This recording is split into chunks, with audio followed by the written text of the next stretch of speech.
अस्सलाम वालेकुम नाज़रीन, आप मेरा YouTube चैनल देख रहे हैं। सोहराब बरकत आपसे मुखातिब है। उम्मीद है आप खैरियत से भी होंगे और ठीक भी होंगे।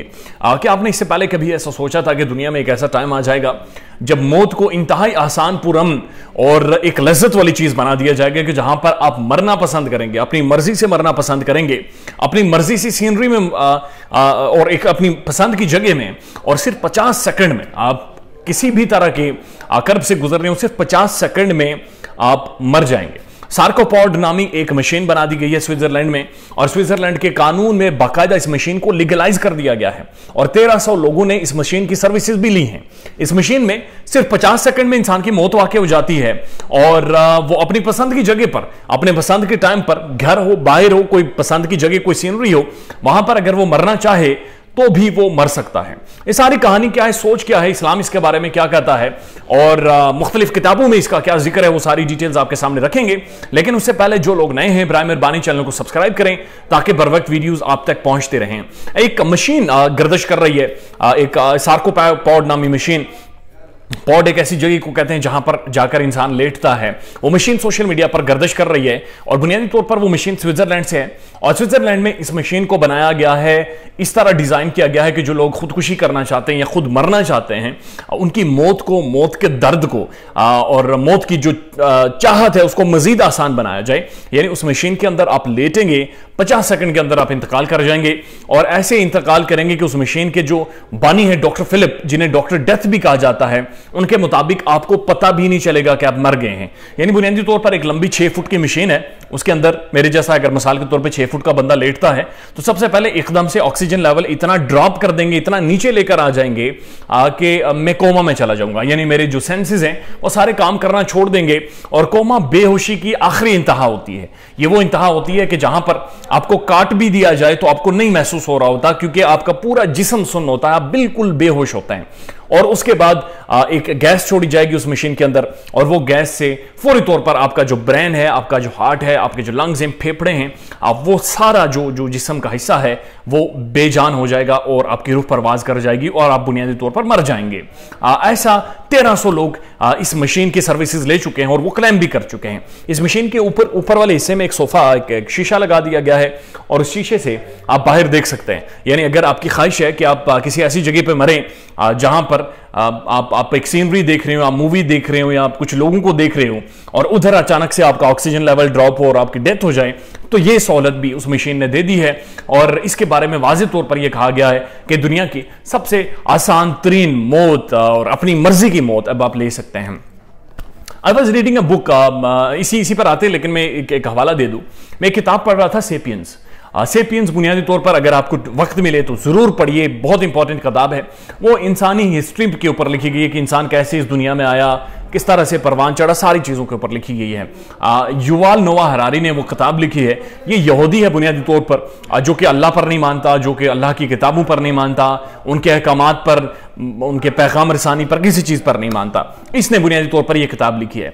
किताब का एक चैप्टर है जहां पर जाकर वो आर्ग्यू कर रहा है कि अमेरिकन थिंक टैंक में वो युवाल ये कह रहा है कि हमने बुनियादी तौर पर मौत को, यानी डेथ को एक बीमारी डिक्लेयर कर दिया गया है। यानी अब हम इसे बीमारी कहते हैं, हम इसे मौत नहीं कहते। और आपको पता है उसके बाद वो आर्ग्यू कर रहा है कि हर बीमारी का कोई ना कोई ट्रीटमेंट होता है, तो हम मौत को ट्रीट करेंगे। यानी उसका यह कहना था कि हमने इंसान को इस काबिल बनाना है कि वो कम से कम 500 साल जिए। तो उसने कहा कि आने वाले तकरीबन 10, 15, 20 सालों के बाद जो भी इंसान पैदा होगा वो कम से कम 500 साल जिएगा और हमारा मिशन यह है कि हम उसे मरने नहीं देंगे। उस पर उसका आर्ग्यूमेंट बड़ा दिलचस्प है और बड़ी डिटेल में वो गया हुआ है। वो कहता है कि हम ऐसे रोबोट्स बनाएंगे, छोटे छोटे रोबोट्स होंगे जो कि इंसान के मुंह और नाक के थ्रू उसके अंदर डाले जाएंगे। उसके फेफड़े, लंग्स, दिल की शरियाने वगैरह, दिमाग की शरियाने, उन सब के बंद वॉल्स को वो खोल देंगे और उसके साथ साथ जब वो अंदर जाएंगे तो आपके जो फ्री रेडिकल्स हैं, जिनकी वजह से आपकी एज बढ़ती है, आपके एजिंग प्रोसेस बढ़ते हैं, आपकी स्किन बूढ़ी होती है, आपके जिस्म के हिस्से बूढ़े होना शुरू हो जाते हैं, वो कह रहे हैं उन फ्री रेडिकल्स को वो मारना शुरू कर देगी तो एजिंग प्रोसेस तेज नहीं होगा, यानी आपकी उम्र नहीं बढ़ेगी। और एज को रिवर्स करने के लिए भी हमने रोबोट्स बना रखे हैं। ये उसका आर्ग्यूमेंट था बुनियादी तौर पर। और उसी किताब के एक हिस्से में या किसी दूसरे आर्टिकल में मैंने पढ़ा कि एक यहूदी साइंटिस्ट है जो कि तकरीबन 120 या 25 साल का है, और उसने रियासत को यह कहा है, यानी इजराइल की जो रियासत है उन्हें यह कहा है कि मैं मरना चाहता हूं और मैं रियासत से यह दरखास्त करता हूं कि मेरी मौत का टाइम तयन करे, क्योंकि मैं और जीना नहीं चाह रहा और नेचर की तरफ से यानी मैं मर नहीं रहा। तो एक तरफ वो आर्ग्यूमेंट ये कर रहा था कि हम इंसान को 400-500 साल तक लेकर जाएंगे कि वो जिंदा रहे और मरे ना। तो दूसरी तरफ ये भी आर्टिकल पब्लिश हो रहा था कि एक यहूदी साइंटिस्ट ये कह रहा है कि मुझे मौत नहीं आ रही, तो मैं रियासत से दरखास्त कर रहा हूं कि मुझे किसी तरह से मौत दी जाए ताकि मैं मरूं। मैं थक गया हूं जी कर, मैं थक गया हूं इस दुनिया में रह रहकर, सोच सोच कर, कामयाबियां ले लेकर, पैसे दौलत पोते पड़पोते सब कुछ देख लिया। I now want to die, अब मैं मरना चाहता हूं।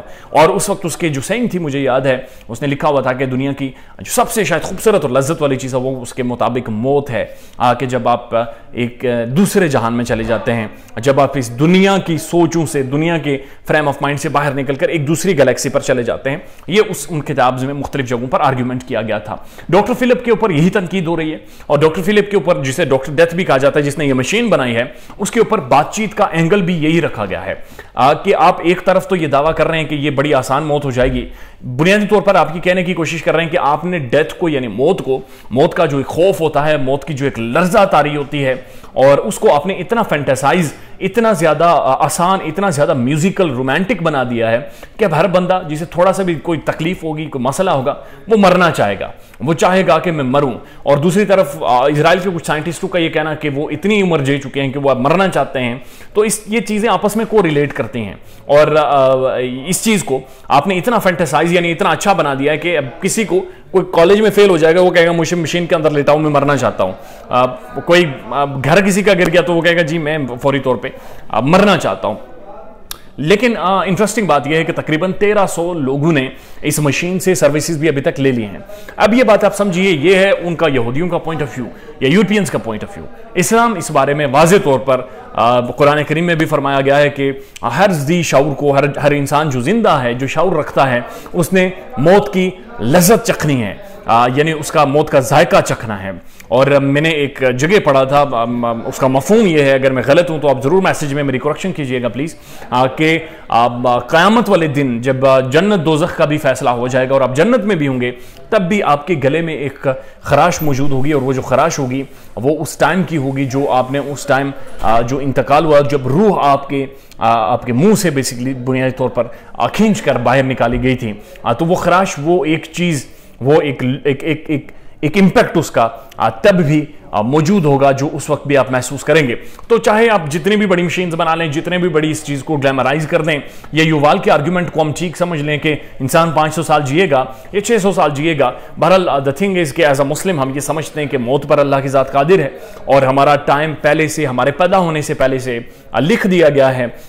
और जब अल्लाह करीम ने रूह से पूछा था, सोल से पूछा था, अलस्तु बिरब्बिकुम, क्या तुम अपने रब को पहचानती हो, तो उन्होंने बिल्कुल कहा था कि कालू भला, जी बिल्कुल हम पहचानती हैं। तो शायद उसी वक्त फैसला हो गया था दुनिया के सारे मामलात का, दुनिया में रहने का और दूसरे जहान में भी रहने का। बहरहाल ये इन्फॉर्मेशन आप तक पहुंचाना मकसूद थी, जो सोशल मीडिया पर इस वक्त बहुत ज़्यादा वायरल है। अपना ख्याल रखिएगा और हमारे चैनल का भी। अल्लाह हाफिज़।